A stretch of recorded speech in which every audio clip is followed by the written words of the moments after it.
industry expertise to the classroom. KL deemed to be university. Sir, Baahubali తర్వాత cinema marketing strategy మొత్తం మారిపోయింది. అసలు అంతకుముందు ఎలా ఉండేది, తర్వాత మీరు ఒకసారి అనాలిసిస్ చేసుకుంటే ఎలా మారింది అనుకుంటున్నారు యాజ్ ఎ ప్రొడ్యూసర్గా? అంటే అంటే ఎస్పెషలీ బాహుబలి అండి. బాహుబలి అప్పుడు దే వాజ్ అంటే మల్టిపుల్ థింగ్స్ ఆర్ దేర్ అండి. బాహుబలి ముందల మనం వీఆర్ ఓన్లీ మార్కెటింగ్ టు మన సినిమా, మన రీజియన్ వరకు, తెలుగు సినిమాలు అంటే తెలుగు సినిమాల వరకు మార్కెట్ చేసేవాళ్ళం. అది కూడా స్టాండర్డ్గా మనం చేసేది. అప్పుడులో కూడా సోషల్ మీడియా జస్ట్ బిగినింగ్. అప్పుడు ఫేస్బుక్ అవన్నీ జస్ట్ స్టార్ట్ అయినాయి, ఇన్స్టాగ్రామ్ అన్ని ఎర్లీ స్టేజెస్, ట్విట్టరు. సో అది దాన్ని ఫుల్గా వాడింది.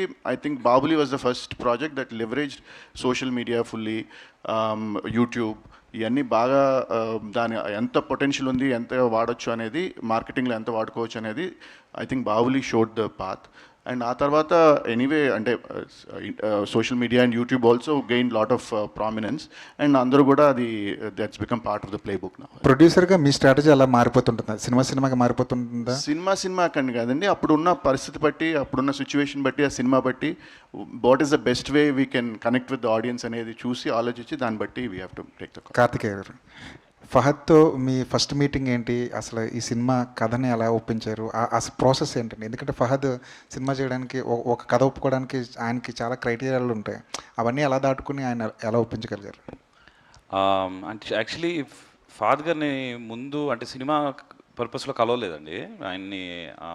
అంటే మా వైఫ్ వాళ్ళకి actually their family friends, okay, ఎప్పటి నుంచో తెలుసు. సో ఆయన అదే పుష్ప షూటింగ్కి వచ్చినప్పుడు I met him because I was always a fan. So ఒక ఫ్యాన్ లాగా వెళ్ళి కలిసాము. అండ్ దెన్ ఒక అక్వైంటెన్స్ డెవలప్ అయింది.